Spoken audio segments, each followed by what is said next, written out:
15-year-olds in like movies being like, that was hashtag savage. And it's like no kid has ever spoken like that. And if they are, they're like making fun of the fact that they would speak like that. They're doing it ironically. A lot of movies, in the way they sort of use kid language, sound like Taco Bell commercials where it's like hashtag chalupa. I mean, it makes me want to like curl up in a ball and die.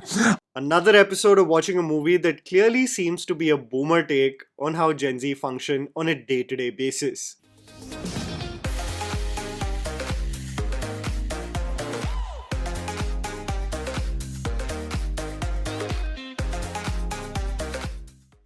I think I've done a PhD now on films and series that are attempting to focus on a younger demographic, attempting to tell young stories, something that has almost become obsolete in the current trend of commercial cinema. When you think about carefree school or college films, the likes of Ishq Vishk, Rockford, Udaan, Jaane Tu Ya Jaane Na, or even Student of the Year, they used to be few and far between. While some were an accurate representation of the inner angst of someone just about to commence adult life, the others were popcorn entertainers, lacking depth, but at least accounted for some carefree and fun moments. The current slate of films in the same genre, however, has the tonality of being completely outdated, especially if you see movies like Ishq Vishk or a series like Call Me Babe, ranging from being simply dated in its portrayals or completely out of touch with reality. So before stepping in for the new release Nadaaniyan, I literally went with zero expectations because, let's be frank, the bar is really low. This is the perfect mentality to go with when tuning in for this film, because you will sit through a tale that is bound to disappoint even a person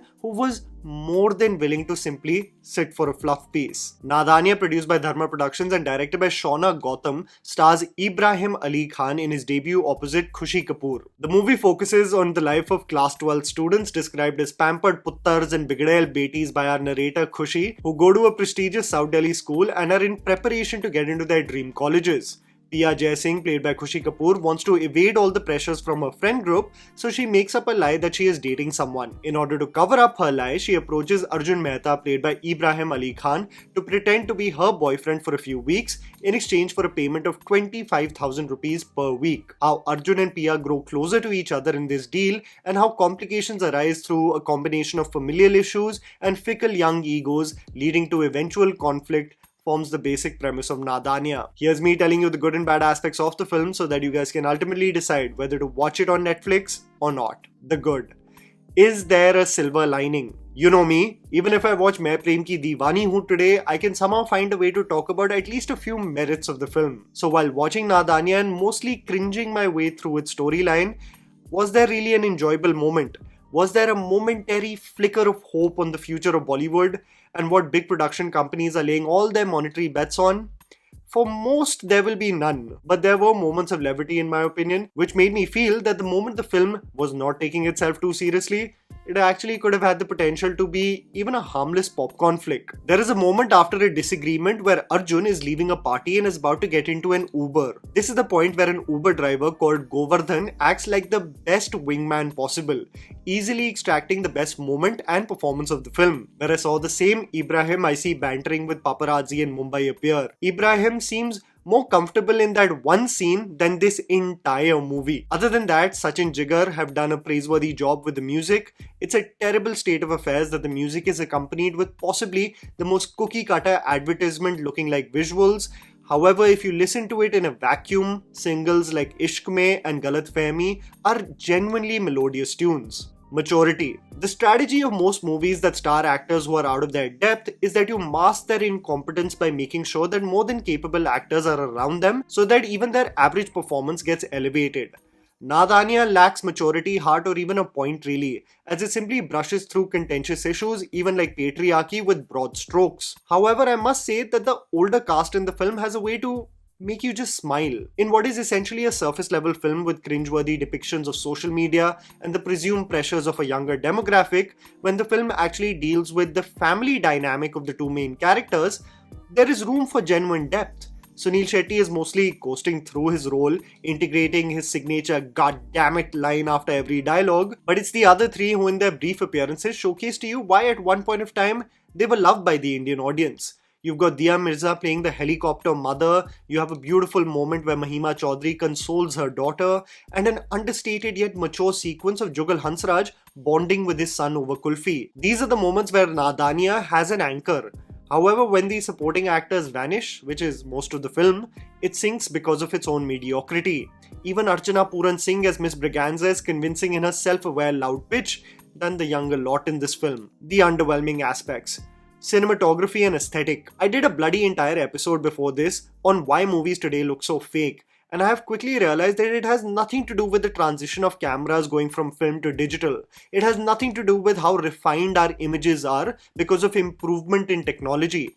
It actually has everything to do with us wanting everything to look perfect. Life is all about imperfections that exist around us.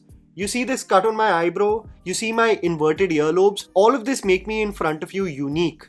But what is happening in a generation obsessed with filters and body tuning, everyone wants essentially to conform to a particular beauty standard, and this is leading to this homogeneous pursuit for beauty that is making everyone look the same. You may have heard this common comment across social media on why are actors looking the same, why are actresses all looking the same. So Nadaaniyan and its softened filter with its vignette effect just doesn't transport us ever to this privileged school. Each frame of the film looks like a film set, inundated with backlights to further give the impression of a romantic sequence.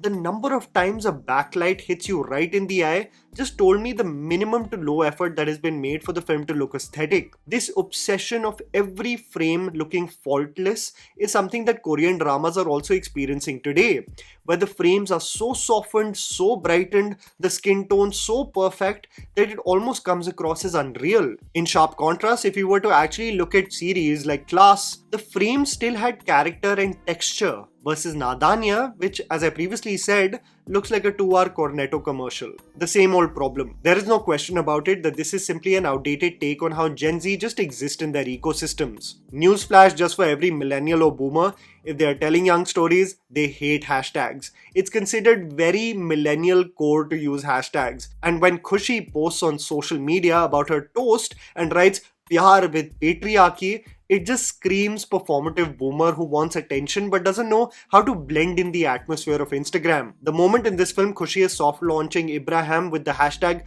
Kala Chashma Goals, you realize that these makers are completely delusional on what is perceived as the girl aesthetic or what can be cool on someone's Instagram grid.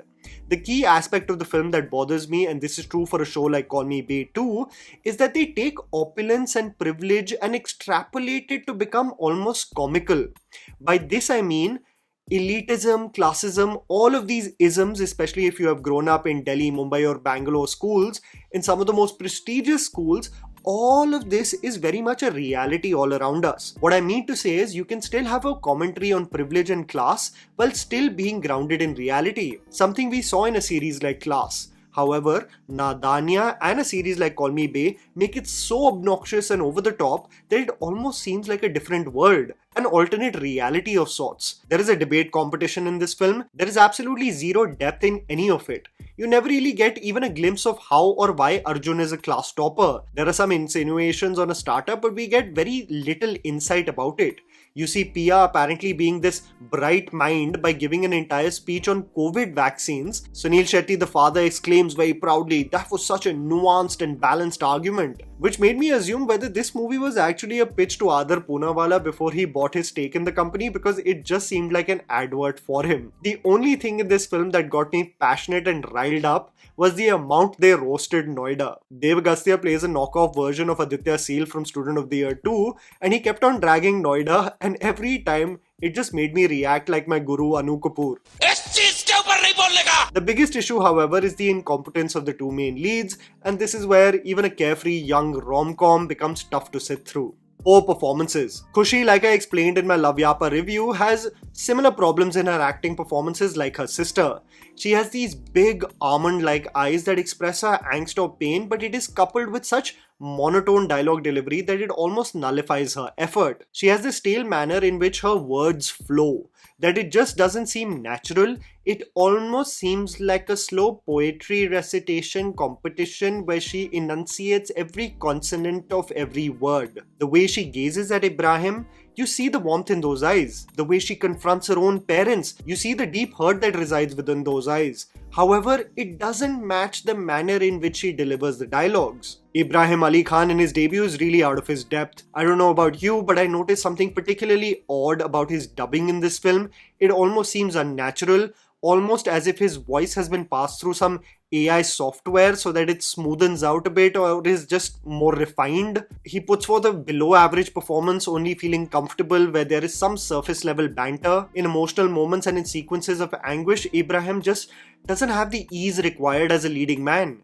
In order to mask his mediocrity as a performer, the makers categorically cut away from his dialogues to bring you different POVs. Ibrahim's sentence won't even end and you'll get a reaction shot or a different angle, just so that you can mask a poor performance. The makers have tried really hard. I was expecting Ibrahim to shake a leg effortlessly, at least on the dance floor, to kill it, but he's just average at best, even on the dance floor.